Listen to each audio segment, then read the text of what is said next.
Bonsoir, bonjour. C'est Congo News 24. Bande Konanga, comme toujours avant de commencer notre émission, nous disons merci à Dieu. Nous disons merci à nos chers abonnés et téléspectateurs qui nous suivent partout dans le monde et en RDC. Bande Konanga, soyez les bienvenus. À la une, chers téléspectateurs, on va commencer cette émission Bandeko avec des sanctions de l'ONU contre le Rwanda. Bokoyoka délégation Bandeko, il y a ONU présent. Alors, au Balubaka, et comme la réalité était Rwanda, azo tu la sanction naï. Parce que, bazo yokate, bazo continue, Bokoyoka deuxième partie, somme Bandeko. Alors, Bokoyoka réaction française, tous à la connecter, peut-être développer mon émission là-dessus. Deuxième point chez téléspectateurs, de violents combats Bandeko. Au Balbakessi Yindi, des rudes affrontements ce vendredi entre FARDC et RDF 123 Sukhoi 25. Ils ont déployé alors, ils ont Koyinda na Nord Kivu. Tous à la connecter, peut-être développer mon émission là-dessus. Bandeko, yebsa baninga nyonso te tango ekoki. Bolimbisa toujours était toujours le cas dans système Oyo, c'est parce que tous a moins problème au technique. Je crois bien m'abonner pour comprendre bisous. Alors, Bandeko directement tout bandana premier point Oyo. Délégation yaouni na Kinshasa. Alors, est-ce que ba sanction wana eko salama ou bien ezana onkaka Oyo bazoloba. Et Yindi, les sanctions de l'ONU contre le Rwanda, 1-23, beaucoup de réaction, il y a des Français, Syriango, alors les sont. La délégation du Conseil de sécurité de l'ONU visite la RDC sur des violations de cessez-le-feu par la rébellion du 1-23 soutenue par le Rwanda. Les journaux Paris vendredi 10 mars à Kinshasa appellent aux sanctions onusiennes. Dans la crise sécuritaire qui énume la partie est de la RDC, la diplomatie montre chaque jour qui presse ses limites. Ainsi, pour la énième fois, les terroristes du 1-23 ont foulé aux pieds les cessez-le-feu convenus à Luanda, sous le regard du président Joao Lourenço, narguant toute la communauté internationale. Les 1-23 sont parrains, les Rwandais ne sont pas prêts à s'inscrire dans la logique. Seules les sanctions pourraient les dissuader. Bandeko, tolobaki yango. Ezaka ka sanction. Et là, comme monsieur Ezate, parce que bako tikate. Bako continue makambo titala. Bato yo, bolandake mission mokona. RD Congo basango télévision na chaîne na biso mususu.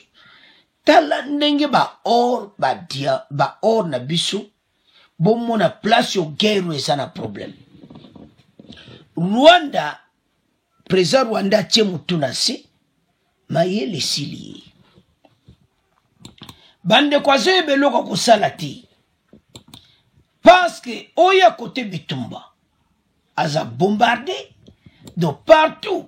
Ndega zawana, ce qui aza vraiment honnête à koboaka éponge. A bien en tout cas. FARDC bitumbe sili na. Mais yete. Soko aza penza mutama yele atiki na bitumba uyu. Pasa ko gaite. Aza mutoyo azo kota nena ba dossier kutu. Lisusu ya grave. Eko bendela eba dernier des problèmes. Ndenga zawana. Mais ayo kate. Il continue na ba aventure na yi. Alors. Maintenant, ONU, délégation Mobimba, ya Guterres et Zana Kinshasa. Sanctions contre le Rwanda, Bandeko balobi, la machine en marche de bozo monawana.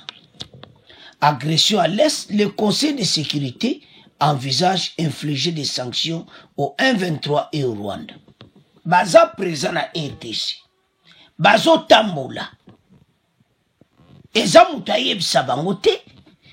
Bazako vivre contre les lots, il fallait babiloko oyo aide humanitaire, il fallait kende kuna mwe kende zati. Parce que ce matin à 5 heures, donc mission ya président Rwanda to koma kaka Goma, mais bo koma ndenge nini? Fatia lekibino na mayele. Donc, mouvement nyonso bazo sala. Ici mati. Alors, bandeko, et ça, problème moko sérieux. Parce que bazo yokati. Et puis, bazo continue kwa attaquer FARDC bango. Alors que, déjà, batalouré so bazana terrain, batunion so bazana terrain, et puis ils le savent. C'est-à-dire, mission na mo zaki to tsaka des autres comme Goma, masolo ya kitoko. Ponde bazawana ko, nazolo ba vérité makambande ko bolanda, tala, omo plabo maza, pour le moment kopesa okufo. Parce que badui Goma te, le kole ba koki Goma te, kopesa na mai. Uzomona, de kope simbite, il fallait de kozwa Goma. Le kole ba zui Goma te, makamu na bango nyonso na mai. Bandeko makamu tozo lobako, nde bazo regretter, parce que bazui te. Alors, tant que zui Goma te, makamu nyonso ekoti mai. FARDC, ba pikle na ndenga mukete tozo ya na deuxième point. Mayele sili bango président Rwanda ba kopi kufi. Na yebte so akoti sula ndenge nini. Soko sa les affaires ndenge nini do bazana problème sérieux. Voilà dossier ndenge zali. Alors, bande konangai makambo eza minene na mission oyo. Guterres a lobi boy. Boko yoka tokotila bino bango ba lobi boy. Bango bazo kati. Bango baza sur terre. Bango bazo tala. Ba yepo ba aider.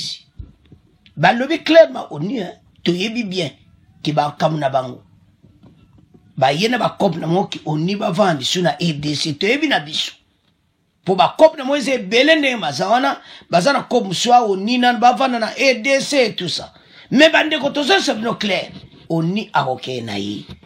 Litoyo boko yoka to tchel litoyo bazo tchia biso ba ko vanda ti. Mais message na mo ba lobi boye que bazo prévoit ba sanction. Parce que ça qui est clair, bah, Macron par l'Obaki, bah, ça a un problème. Alors, on a tout ça dans la première partie, après, il y a une réaction française. Mais, tout y a une réaction ONU sur ndenge bazana terre, bon, tu as avancé l'émission là-dessus. Madame, Messieurs, bonjour. Une importante délégation du Conseil de sécurité de l'ONU a entamé hier une visite de travail en RDC, soit du 9 au 12 mars. Elle est dirigée conjointement par la France et le Gabon. Outre les représentants de 15 pays membres du Conseil de sécurité, la délégation comprend aussi des experts du Conseil, des équipes de soutien du secrétariat général de l'ONU et du secrétariat du département de la sûreté et de la sécurité. La délégation prévoit plusieurs rencontres dans la capitale ainsi qu'à Goma. Nicolas de la Rivière, représentant permanent de la France au Conseil de sécurité, s'est confié à Radio Kapi à leur descente d'avion à l'aéroport de Njili. Il est au micro de Jean-Pierre Elali Koko. Le Conseil de sécurité n'était pas venu en République démocratique du Congo depuis 2018. C'est pourquoi, avec mon collègue du Gabon, nous sommes très heureux d'être ici ce soir. Le Conseil va rencontrer bien sûr les autorités congolaises, il va rencontrer les autorités politiques, militaires, les organisations humanitaires, la société civile. C'est une visite importante, elle se déroule dans un contexte difficile, comme vous le savez tous, puisque les groupes armés sont actifs dans l'est de la République démocratique du Congo, causant des dommages graves aux populations. Des milliers de personnes souffrent actuellement, il faut leur venir en aide, il y a une crise humanitaire sans précédent, bien entendu, plus un pillage des ressources naturelles. Donc le Conseil est venu ici en République démocratique du Congo adresser un message assez clair qui est que nous sommes à vos côtés, nous sommes là pour vous aider. Nous allons regarder ce que les Nations Unies et la MONUSCO peuvent faire. Nous allons faire le point sur les initiatives régionales, sur le plan politique. Nous allons évidemment faire le point sur la situation dans l'Est. On souhaite que les combats cessent, que les groupes armés déposent les armes, tous, que les groupes armés soutenus par l'étranger se retirent et que les éléments étrangers se retirent aussi. Alors, bande kotolandi biso nyonso, Conseil de sécurité, bayebi si bango ba se retirer. Mais baloba bana kalati. Bako se retirer na bangoti. Ils n'écoutent que les armes. Wapi EAC, bitumbezo toka. Monde babungia, bakoti na kata kazaka. Makambo eza minene. Alors, situation sur le terrain, maintenant, oni bakiti mobimba. Baloyebi ete ede bino me boye ede se boza pe na bakope na binoti. Boza na besoin ete ba manda MONUSCO ba pusango. Mais boza na problème sérieux. Alors, bandeko bato ba ye délégation depuis 2018. Situation to zanango eza ke ba komi na un problème. Bango tu bazaki sima Rwanda. Tango fatia zoloba bakonza mboka bazoloba bango bazokondimati baye komona siko réalité na terrain ndenge M23 ndenge président Rwanda zokotsa armée rwandaise na EDC bokoyoka na deuxième partie eza som ndenge bolandi wana. Donc situation bango bazamena na kati bazotala ndenge bakolandela makambo oyo bandeko makambo eza minene ndenge bazawana Rwanda 1-23 bango tu bayebi ke makambo ezokota mobulu tozokoma na problème moko très sérieux il faut totika oyo tozosala mais lokola bakoyoka te bakozala na baproblème moko sérieux mpe bakoregrete na ndenge ya mokiti. Alors maintenant bakobamba Rwanda sanction parce que Fachi azopresse bango mabe mokonzi azoganga ete il faut retango ekoki. Mais entre-temps, FARDC se préparer. Kitoko. Mais toujours à la deuxième partie. Bandeko, où est Salama qui le nom à Tongo? Et ça sonne, Boko Yoka. Tina 15 heures. Bitumba donc. Souko ils ont pilonné partout. Mais toujours à la deuxième. Alors, situation des gens, on a bateau yo, basan a problème sérieux. Président Rwandais, à Luana Mayele Cécilie, azo yebeloka kosala te azo luka ndeni akosisa makambo a résoudre ba situation mais eza un grand problème oni ba ye délégation mobimba bakutana sama lukonde basololi tout bakokutana na mokonza mboka to tout bayebi et maintenant ba okende Goma après basolo alelo bango tout bazokene Goma bitumba on pe susu et yekana momo bango baye parce que bango ni baye ba que les 7 wana ntango Macron a lobby et s'il na mote maloba Macron para bango za na valeur te photo ye bango maloba président Macron et pas Rwanda za na valeur te parce que le président rwandais a yebi ki to sala ka ba cop na mutu nanga et ça na valeur te pourquoi ba to si Macron te. Pourquoi batosi Macron te? Parce que bayebi. Et maintenant, situation de Geza, o balobaka makambo za minene. Alors, ndenge bazawana bazomona penaki situation na ndenge zokende en tout cas eza mobulu. Alors, mene fo bayoka, soki bayoki te ekozala toujours na situation kande tozoloba. Bandeko 1-23 oyo bozomona nde bozomona bango wana baza bato oyo baza déjà fini mais problème na bango za nini baza ko résister parce bayebete Rwanda aza sima na bango soki Rwanda yaki sima na bango te bango bakwa kotosa mais lokola bayebi ke Rwanda aza sima na bango bakotosa te mokonzi na bango na makenga ayebi ki makambo za bon mais ako vivre makambo na ye. Alors voilà première partie ya conseil de sécurité de l'ONU. Tokende siko na deuxième partie bandiko.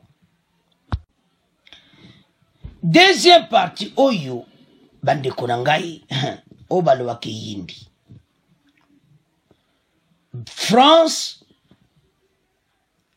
Donc, oyoka la presse française ba lobby penza. Yeba ce qui presse française ba comme lobak.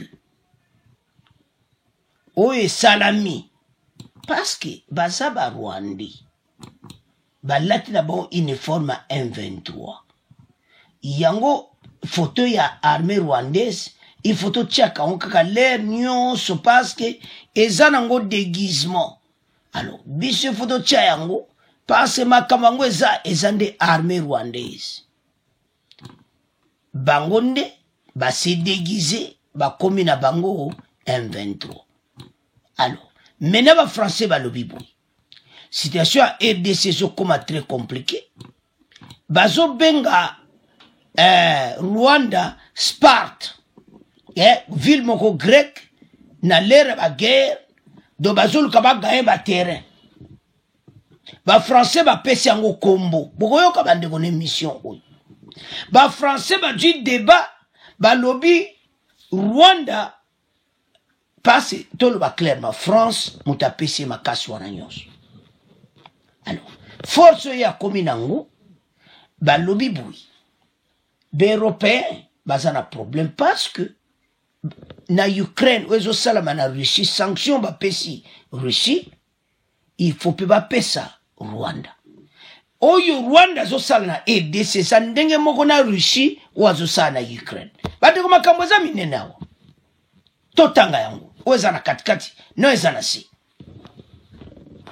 Il faut d'abord un cessez-le-feu qui doit être exigé du M23 et c'est son sort. Parmi ceux-ci figure le Rwanda. Ce pays est devenu une Sparte africaine. Sparte wana et un ville moko oyo grec na tenga ba guerre bango ba du puissance mo ba gagnaka ba terrain. Donc c'est-à-dire ba invasion salam. Alors, qui utilise des capacités militaires pour exercer son influence, dénonce le quotidien catholique. En revanche, à cette très guerrière, ancienne ville grecque, fut Sparte, selon la croix, la stratégie d'indigérence du Rwanda conduit implicitement violer la souveraineté de son voisin. De bazo violer pendant la souveraineté na biso. Makaboza minene. Les sanctions sont un levier d'action du Conseil de sécurité de l'ONU. Mais au-delà des sanctions, il y a d'autres leviers. Nous envisageons toutes les possibilités de l'objectif de rétablir la paix et la sécurité, a déclaré Michel Bian avec son entretien avec le ministre congolais Bandeko. Alors, ce qui est au la makambo n'est kende, makambo zamine. Alors, maintenant, Anne Leclerc Oyo, légendaire, appelle le Rwanda à faire appliquer le cessez-le-feu. Au micro de Cindy, il y a celle de la rédaction Afrique, respecter les engagements. Cela s'applique particulièrement en 23. La France appelle tous ceux qui ont apporté leur soutien extérieur de ces groupes armés, et notamment les Rwandais, et tout autre cessez-le-feu aujourd'hui respecté. Mais, bakoyokati. Alors, ba français ba lobby ke Rwanda a du moins puissance na o a du pas ba français. Ba mindu ke ba français ba pesi bango. Yango ba comme une influence en Afrique ba koloko la Sparte grec. Ba bana ko menacer na Afrique, moi force au bazu. Alors, oyebi ba Rwanda baza pena très sûr que ba okoma goma. Mais ba yebi mozindo a faire des cités. Ba yebi bateau baza kunati. Ba yebi bateau baza komanye ba pare na bisoti. Wana tokolo bango awati. Tous à la claire. Faire des ça na ba position à ma casse pour le moment. Alors Rwanda zomona ka ko gagner masolo. Voilà la situation. Alors, Toyoka extrait Oyo. La presse française, bon, auto avancé mission à mission. Parce que ça chauffe. C'est une première depuis 5 ans, l'arrivée hier en République démocratique du Congo d'une délégation du Conseil de sécurité des Nations Unies pour une visite de travail jusqu'à dimanche, alors que les combats font rage dans l'est du pays entre l'armée congolaise et les rebelles du M23. Oui, c'est en effet la première visite du Conseil de sécurité en République démocratique du Congo depuis 2018. Le M23 et ses soutiens, lors d'un point de presse, la porte-parole du ministère français des Affaires étrangères, Anne-Claire Legendre, a appelé notamment le Rwanda à tout faire pour que le cessez-le-feu soit aujourd'hui respecté. Et ce matin, la Croix en une met les pieds dans le plat en invitant à nommer le Rwanda quand il s'agit de ce mouvement rebelle qui affronte l'armée régulière congolaise dans l'est de la RDC. Il faut d'abord un cessez-le-feu qui doit être exigé du M23 et de ses sponsors. Parmi ceux-ci figure le Rwanda. Ce pays est devenu une Sparte africaine qui utilise ses capacités militaires pour exercer son influence, dénonce le quotidien catholique en référence à cette très guerrière ancienne ville grecque que fut Sparte. Selon la Croix, la stratégie d'ingérence du Rwanda le conduit implicitement à violer la souveraineté de son voisin congolais. Alors ce journal catholique trouve qu'à l'heure où les Occidentaux s'opposent aux visées expansionnistes de la Russie en Ukraine, il serait étrange qu'une condamnation identique ne s'exprime pas pour ramener la paix en République démocratique du Congo. À la une. Alors, bandeko tolandi biso nyonso. Alors, le combat fait rage. Et sa première visite au Conseil de sécurité depuis 2018. Makambo za minene te. Ba yibatala. Makambo nyonso depuis 2018. Donc makambo za minene. Ba français ba lobi on pena kitoko. Ceux qui vont bazoke na Ukraine. Mais pourquoi pas na EDC? Oyo Russie a sali. Eza ndenge moko na oyo Rwanda zo sale pana biso. Pourquoi bazo tika biso ndenge wana? Pourquoi bazo sala yango te? Makambo za minene. Alors bande ko tolandi ba français ndeto olobawa ba stratégie ya Rwanda esi kwena mai. Président Rwanda ndebo mona simi mutu. Fachi pena nyati ba poya ko sakanate fachi beton. Nika bango biloko. Bazo yo kate. Parce que Rwanda a comme un problème. C'est le fait ndenge baza ko abisa ngo bomba yebaka ke ba ko avancer. Mais botala siko. Makaboza minene. Alors ba français ba lobiboui. Oyo Rwanda zo sana EDC ezakaka ndenge moko na zo sala mana Ukraine. Donc il faut penza ba pesa bango itumbu ya makasi. Bandeko eza makabo kene gauche droite. Oyo bato bazo sala Rwanda banda kala. Preza Mubimba pale samboka na ye ifa yiba. Bandeko yibe za mabete. Et puis ko yiba on poso boma ba Congolais. Ba Congolais ba vi bazo perdre likologa makambu oyo. Nzambe na ngai ya kotala makambu Rwanda zo sala mboka na biso. To lembi tata oyo. Il crée des situations partout. Et maintenant, Conseil de sécurité, bandeko, ba yelinde bango. Ba lingi, pense que Rwanda ba yebike, batumo baza sima na bango. So bolobika bongo, bango bali ba mobaya ba mona. Pourquoi?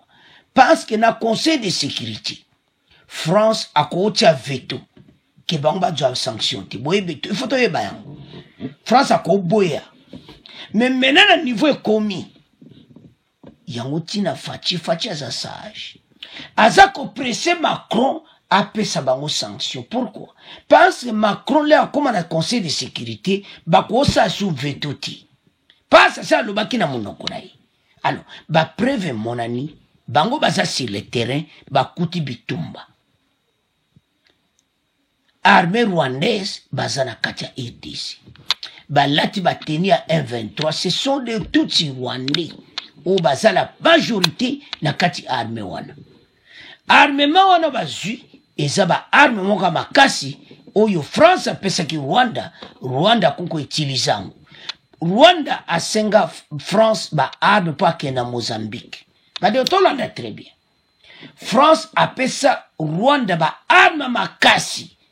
oyo pene ba distance oyo bazobeta biso na Nord Kivu ba arme wana yango bakende nango na Mozambique pona makambo ya bango ya ba pétrole ba business ya France et maintenant bazui yango baza ko utiliser yango na RDC na yebite sope si esili parce que ndenge bato wana baza ba investigation baza na terrain ye Macron pazobanga parce que tamba arme nezokita ezolakisa clairement que wuti na France bato at ok baza mena pousser le terrain.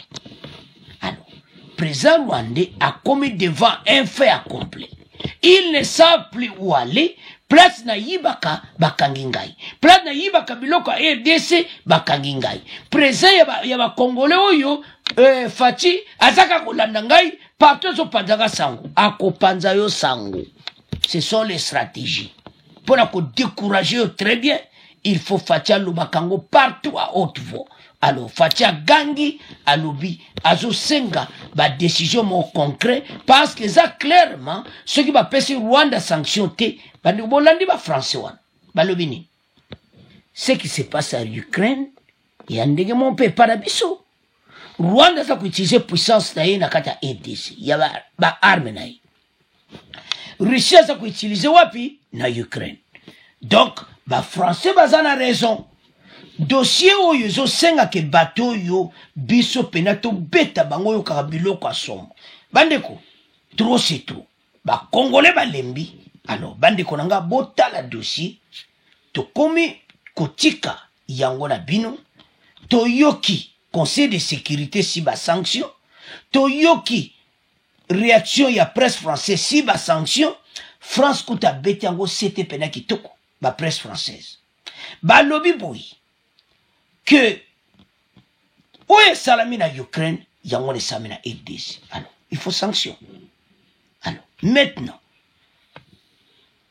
Rwanda est devenu une Sparte africaine qui utilise ses capacités militaires pour exercer son influence.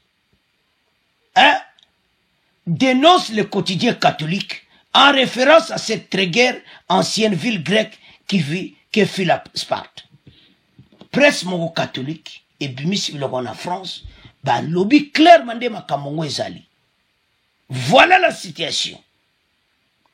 Alors, maintenant selon la Croix, la stratégie d'ingérence du Rwanda le conduit implicitement à violer la souveraineté de son voisin congolais.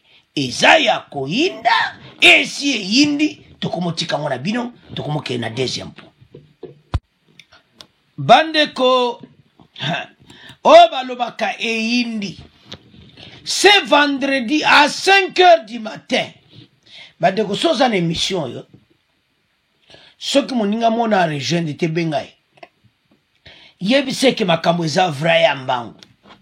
Parce que, na 5h du matin, c'est vendredi, déclenché depuis le matin le combat entre FARDC et M23, toujours en cours, des positions des rebelles pilonnées cette soirée par Sukhoi, verset Tina pourquoi. L'aide de sa l'émission, bazaku pilonné bango, ndenge yako sakanati. Makabweza minene, bako tika bangoti, bazotala ba position na bango nyonso. Alors, situation pena, bazana grand problème. Batoyo, ceux qui va pakati mbangu te, ba pakati ba malasite, parce que bazoyo kati. Les M23 n'écoutent que des armes. Bango loko monsieur zate, ceux qui ont bêti ba minduki, wana okomona ke bakoyoka. Mais ceux qui ont bêti ba minduki te, hey, et le côté pour la banque.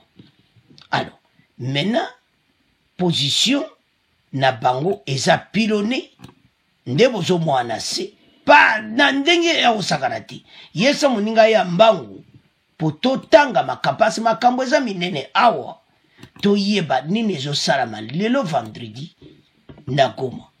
Et je m'excuse, na Masisi, Ruchuru, kuna peneza ya kuinda Masisi Ruchuru. Alors, tozo pilone bango, tozo beta bango biloko. Parce que bango bazo yokate. Bandeko, bali koyoka na bango kutu te o cesser les faits. Makara ku de talibango te. De combat sikali signalé yoka ce vendredi. Ya osakanati. Voilà. Ndenge makamangweza. Alors, ndenge bitumbo zo salama. Bandeko makambweza minene. Il faut bateau bazwa biloko na bango a moto. Po bayeba ke bazo sala batika. Alors, bandeko toyoka. Ndenge nini makambango ilekaki confirmation. Bon, on t'a avancé l'émission na biso. Selon des sources locales, après une journée d'accalmie jeudi, les affrontements ont repris ce vendredi matin à l'ouest de Goma, au niveau du village de Murambi, à moins de 30 km de la ville. Les habitants de Saké disent avoir noté l'engagement dans les combats d'un avion de chasse et d'hélicoptères de l'armée congolaise. Saké est considéré comme le dernier verrou sur la route vers Goma. D'autres combats sont signalés plus au nord de la capitale provinciale.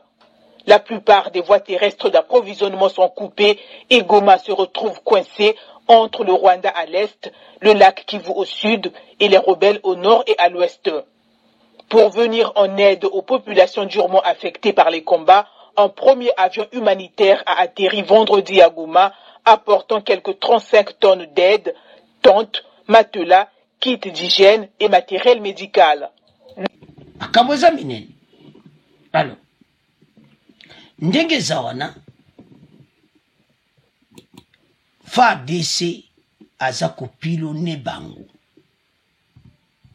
bitumba oyo bandeko ndenge bande bandi ce matin makambo eza minene. Alors totanga bongo to avancer l'émission na biso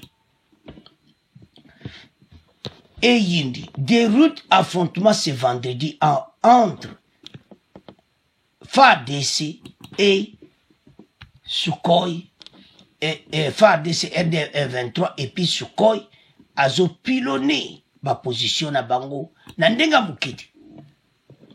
Des rues d'affrontement ont signalé aux alentours de Saké dans les territoires de Masisi depuis le vendredi ce matin dimanche entre les forces armées congolaises et les rebelles du M23.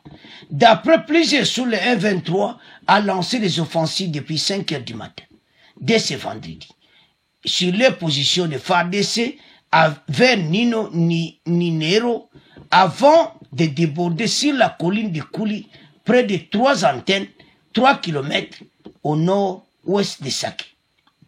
La flotte aérienne de FARDC Ndebozomona Sukhoi, dont des hélicoptères d'attaque et l'avion de chasse Sukhoi 25, a été mise en contribution dans la journée pour infliger de lourdes pertes aux rebelles afin de les repousser loin de Saké. Bakoufi Belé.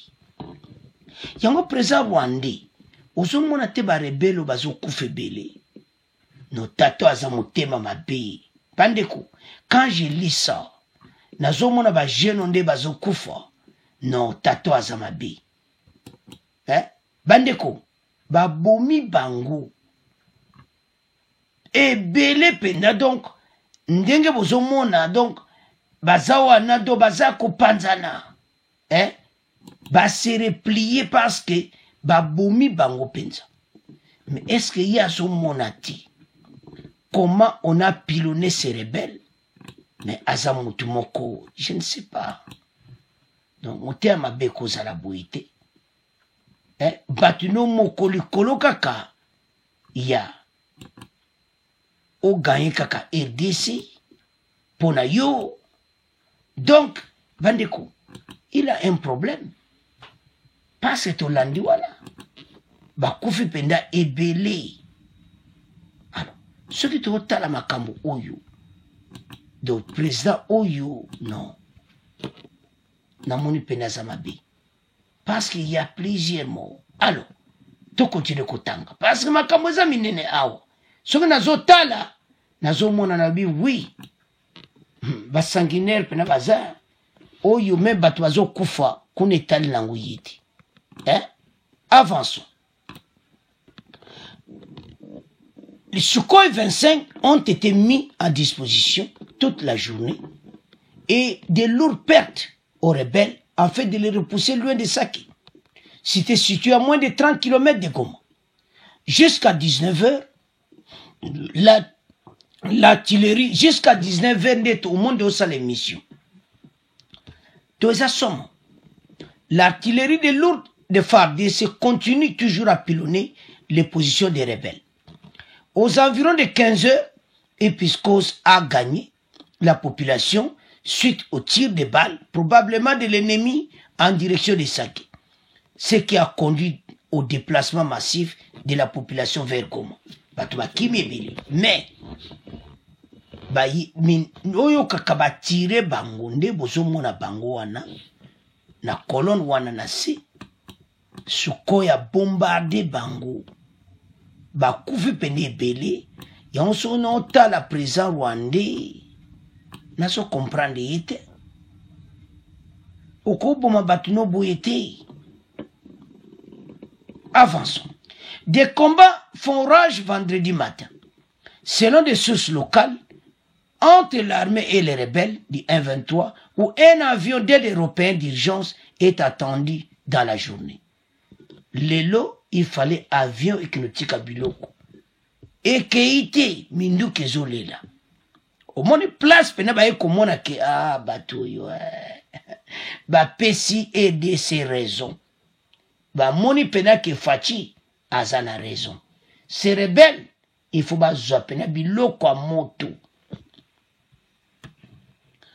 Avançons, Bandiko. Le premier affrète dans le cadre des ponts aériens humanitaires ce samedi par l'Union européenne. Ba pesa biloko na bango. Mais, batu oyu, ba boy na bango koyoka, passe aide humanitaire, moins kutu, et kendete, parce que région na nyonso, eza affecté na affrontement, ou ezo salama, entre les deux, entre Barebel Oyu, armée rwandaise, Bandeko, Bazana 1-23 ensemble, donc moyen pena biloko et kende ezati. Naba médicament. Ozomona, alors biloko wana, il fallait aider population Oyo bazakuna mebitumba, moyen ba kende ate yango, sanction peneza kalate na batu. Entre ces villages et Goma se trouve la cité de Sake, considérée comme le dernier verrou sur la route vers la capitale provinciale. D'autres combats sont signalés plus au nord, à environ 70 km de Goma, selon un responsable local. Donc, Bitumba ezapena makasi.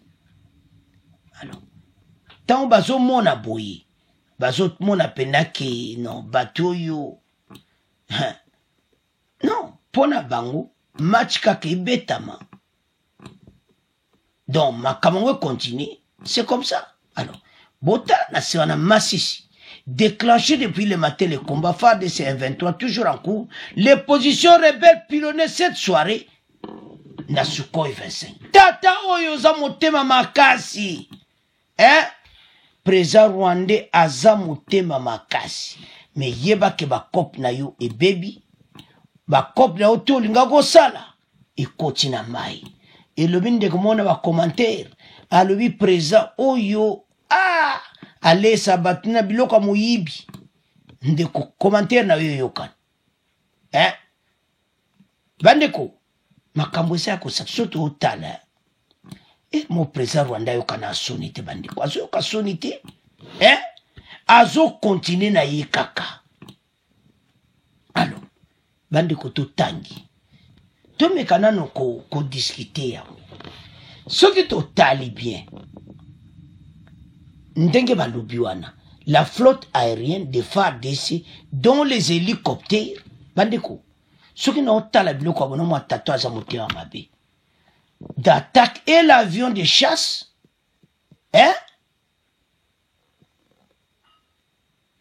Sukhoi 25 a été mis en contribution dans la journée pour infliger de lourdes pertes aux rebelles afin de les repousser loin des sacs. Bakufi Beli. C'est que plusieurs morts. Mais bazo tikate. nzambe na ngai bato oyo bazoyoka te malgré bazo pilone bango malgré baza ko attaquer bango mais bazo tika kaka te baza na besoin kaka bitumba ba congolais tala tozoloba likamoko à chaque fois na makambo oyo ete totelema mpona lokumu ya mboka bakonzi bazobunda makasi bomoni ekomi na basanction na tokomi bwe bakonzi bayebi bazosala parce que Rwanda akoka koavanse te FARDC apikle azobeta bango biloko sukoyo ezoboma bango mais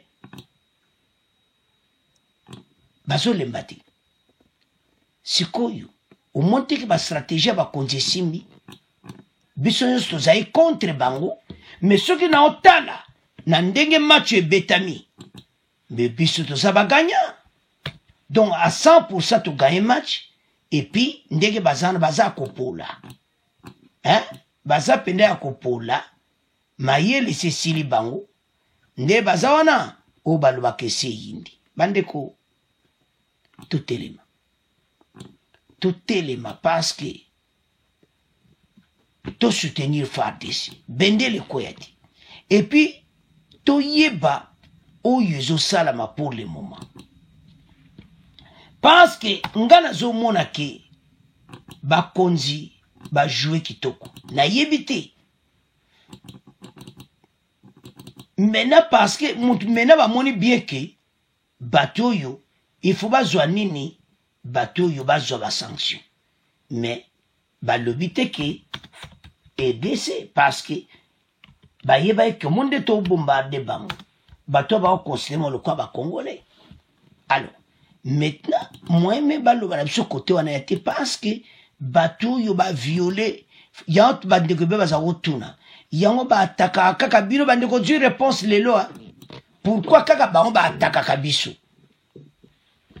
donc c'est-à-dire bango bazwa ba sanction biso tozwa sanction te donc c'est comme ça son on comprendre ya to ça va congolais était et ça un avantage na biso soko zotala depuis makambo ebandaki bakonzi bazoluka raison mais moko na yebi biso na tala ba congolais mo ba congolais pe bazo bo attaquer bango et tout ça mais na niveau comme sikoyo fatiso azobeta bango biloko mutawolo balisho azate ya to ko beta bango biloko réglementaire bakonzi bayebi parce que et ça bien accord à Luanda ceux qui vont respecter c'est les fêter alors EAC bako beta bango biloko lokola EAC yango et comme kaka FARDC yemoko alors FARDC beta bango biloko so batuni mo lobi to zabata EAC EAC mi beko lobama ke ceux qui va quitter offensive et salam EAC salité et ça na kati ya conteneur Luanda donc c'est ça bakonzi bazo beta match kitoko sukoi pende komi ko beta bango ko boma bango penza liboso ezaki ya kobatama monsieur komi nango direct parce que ndenge komamaki ete soki babwe kokende soki babwe ko respecter cesser le fait offensive et salam alors le kola et à ça trahir biso to bunda biso moko to beta bango biloko moto mais avec ce plaisir mon président Rwanda ko katati likoloka ba or na ba coltan président azamuté amabi président oyo azamuté amabi atati elongina se ayebika ki ya ko continuer kaka mais il se trompe parfois azoyebate ke FARDC esi échangea et ça FARDC wanati oyo ayebaki na mois de juin oyo ben filtré batondaki na kati ben filtré tout bazana makala ndenga zawana mayele silié parce que bato tout ya bata masima na bango bazawapi na makala ba congolais o ezamboka na biso nyonso sima FARDC bendele koyate ba continuer ko bombarder bango non ba continuer bazo sala vrai boulot les Sukhoi 25 to benga bana mapasa bon biloko bandeko toyoka yoka ba oba kitisaki lelo na moi makasi yeba keza na moi bazomona pena bango ta bamoni babomi une partie oyo baki liboso mbala mo base replier directement na mushati bakote bango bazali. Alors maintenant FARDC bazolinga pe so pena balobi pena ki FARDC asilisa guerre ekosila mbala moko pase bandeko ta force a likolo tozoloba mbana mbala ete force a likolo eza kaka force a likolo bakoka te koresiste na force oyo. Alors maintenant tobeti bango biloko bayoki yango ekomi temps oyo maintenant bango barekile déclenché ce matin bandeko tomeka koresume yango guerre oyo biso toza na contrôle nango ndenge baza wana ndenge topanzi bango match za kosila epuis bazozwa sanction. Alors bandeko sukoya sa mosala na ye en tout cas tolandi biso nyonso totibine botanga pe bopartage émission oyo bokontinue kosabone massivement nde toexplike bino ke tozongi be po toana problème o technique so tozwi mwa finance wana tokoarrange situation wana makambo to ekozonga ndenge ezalaki melo tosenga na bino bandeko bopartage ndeka bopesa biso courage pour machine eza marche FARDC ke liboso suko esala biloko. Alors Rwandais bakufi ebele. C'est à ce point to comment clôturer mission na biso. Vous continuez à s'abonner massivement. Au revoir, à la prochaine.